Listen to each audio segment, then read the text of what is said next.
Hola a todas y a todos. El día de hoy hablaré sobre el Pacto Internacional de Derechos Económicos, Sociales y Culturales. Estos entendidos como derechos de segunda generación que buscan generar las condiciones sociales para el desarrollo de la democracia fundamentados en la dignidad humana. El contexto en el que surgen es post Segunda Guerra Mundial, en donde se establecen las condiciones de un Estado benefactor que intervenga en la dinamización de la economía, entendiendo el conjunto de luchas sociales que se dan en esta época. El Pacto Internacional de Derechos Económicos, Sociales y Culturales se da en la ONU como un organismo para la garantía de la paz mundial.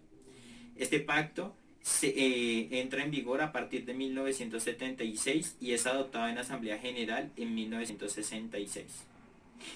Los principales derechos que reconoce son cinco y están sustentados en la igualdad entre hombres y mujeres. El primero son los derechos laborales, en términos de formación, estabilidad, igualdad, que permiten la libre asociación y el Estado debe apuntar una política que genere pleno empleo. La segunda es el derecho a la seguridad social, que busca la protección contra la enfermedad, el desempleo y la salud, que propenda por su carácter de universalidad, es decir, que abarque a toda la población. El tercero es un derecho de vida adecuado, que implica un derecho a la alimentación, a la vivienda y al agua. Esto entendido como condiciones mínimas para la existencia humana.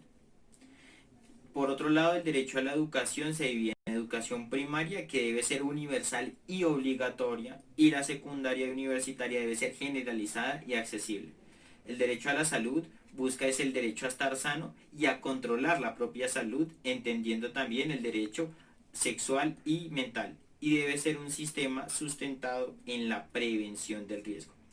Las particularidades de este pacto está fundamentado en el principio de la realización progresiva, que implica dos cosas, que son medidas particulares según los recursos de los que disponga cada estado, y el segundo es que no puede haber un retroceso en la conquista de las garantías y los derechos que se establezcan.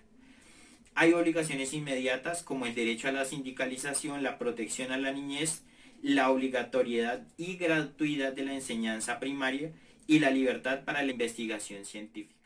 Los alcances que tiene este pacto en la realidad colombiana parece presentar una disyuntiva entre el gobierno nacional y las organizaciones de derechos humanos, tanto nacionales como internacionales.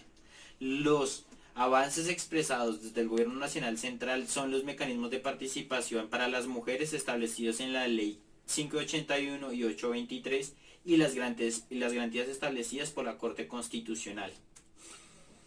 El derecho a un nivel de vida adecuado se ha expresado en la disminución porcentual de la pobreza extrema en Colombia año a año.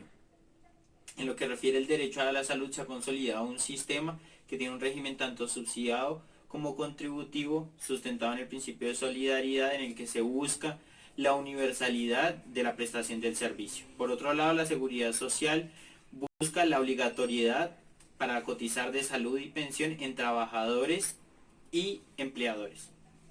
En lo que refiere a los derechos laborales, hay una consolidación y progresividad del salario mínimo, junto con una ratificación de dos convenios con la OIT, el convenio número 87 sobre libertad sindical y el convenio número 98 sobre la posibilidad de la negociación colectiva. De otra parte, en el derecho a la educación hay una universalidad y gratuidad a la educación primaria y básica, junto con un acceso a la educación superior mediante el SENA y subsidios a la demanda.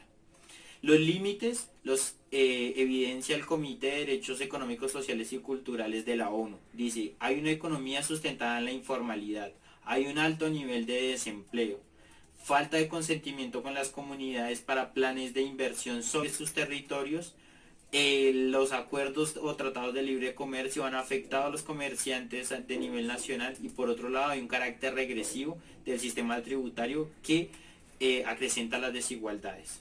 Por otra parte, permanece el reclutamiento forzado a menores, hay numerosos casos de asesinato y violación de derechos sobre las mujeres, y hay un elevado número de personas que aún viven en la pobreza. Por otra parte, hay una plataforma colombiana de derechos humanos, democracia y desarrollo, que informa la violencia antisindical, cerca de 14.000 agresiones y 3.000 homicidios, junto con la brecha salarial entre campo y ciudad.